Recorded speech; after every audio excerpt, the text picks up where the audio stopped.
Hi, I'm Joanie Marx. I'm a three-time international best-selling author and the creator of 3 online courses for UDEMY.com.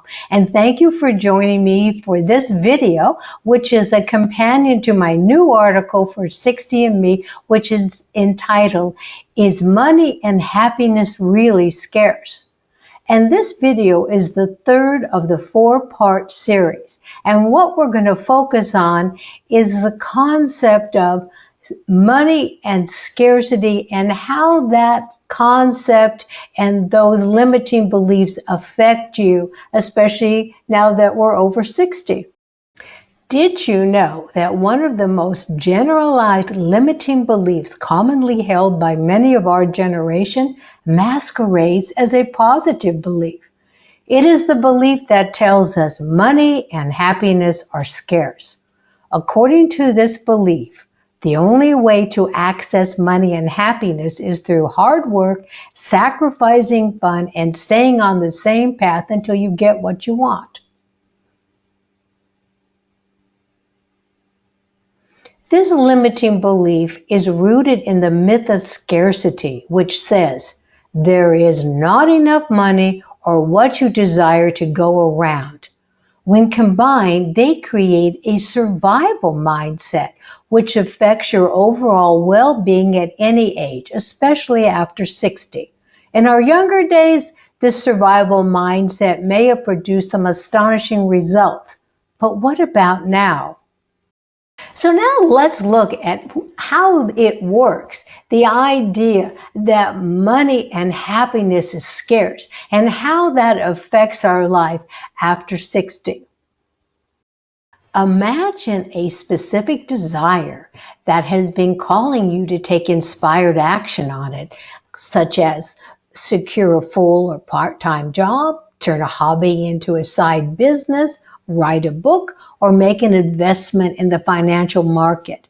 If you hold a limiting belief about scarcity that tells you that there is not enough money or lucrative opportunities to go around, what do you think your emotional state will be when these new desires come calling to you?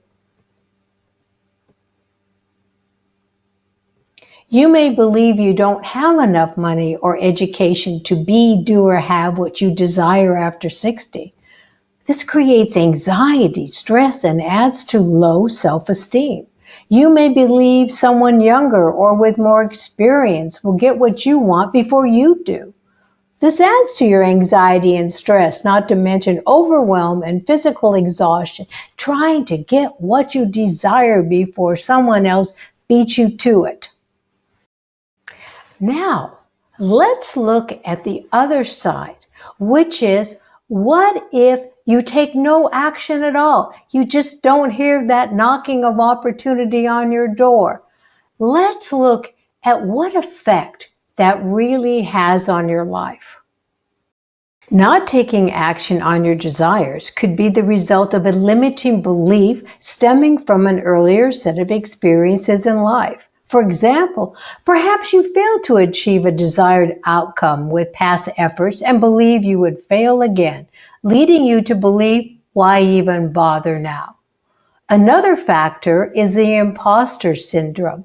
This is where you question your worthiness to do such things after 60. And yet another belief is the outside world won't support your efforts.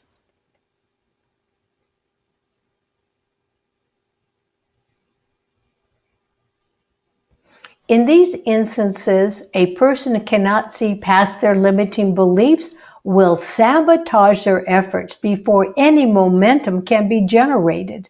This leads to increased depression, self-doubt, and resentment. In either case, the general perception of money and scarcity is reflected in a lack of believing in your own personal worthiness, which the outside world appears to confirm. So how do we approach the subject of money and our desires when what we're facing is limiting beliefs that present itself as a toxic story about how you can't achieve your desires? So what do we do about that? we start telling ourselves a new story with a better ending. A limiting belief and the general perception that frames it are based on stories. When you realize this, it becomes clear that to change a limiting belief to a more empowering one requires changing the story the belief is based on. So what kind of new story will you want to begin telling? A new story about money? A new story about who you are? A new story about the infinite abundance in our world? Yes, a lot of hard work went into my business in creative endeavors in Hollywood and authoring 3 books and 3 online courses. At times, too much work and not enough fun. And I learned my lessons from that. Now, when I visit a film set, do a television or podcast interview, write or create my own video series, I'm working smarter by having less stress and experiencing more fun than ever before. The flow of my life and all the things I've accomplished haven't only been done by hard work. They've been backed by my telling myself new stories. And so I want to go through a couple examples of what I mean by becoming your own storytelling magician by telling yourself new, more empowering stories of how you want to live and what you want to achieve with your life. This is a picture of me in my first Halloween costume as a gypsy.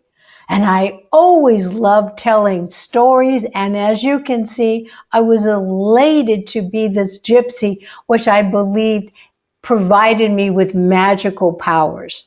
And as a little side funny note, my hat there is all of these gold coins, which are foil wrapped chocolates. And all the little boys in the neighborhood would run up to me and grab one of those off my hat. So by the end of Halloween, I never had any coins left. But the magic of being this gypsy and owning these stories always stayed with me. So what made the difference during each stage of my life's journey were the stories I was telling myself. To create a new and improved life required me to tell new and improved stories.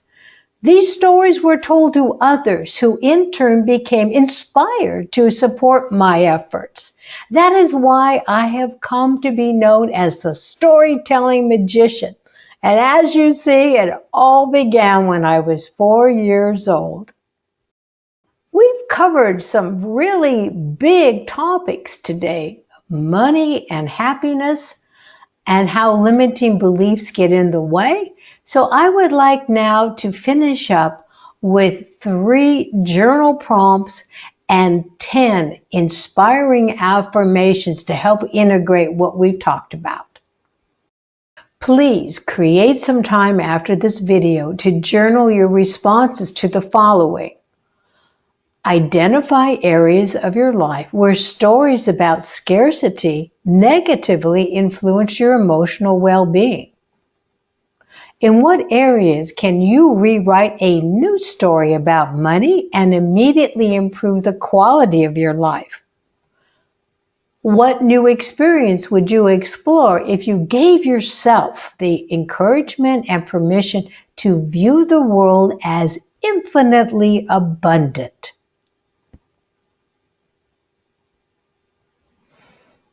When you are feeling the influence of scarcity, say the following to yourself.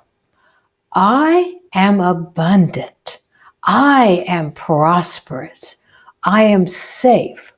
I love my life. I feel secure. I am stable. I am grounded.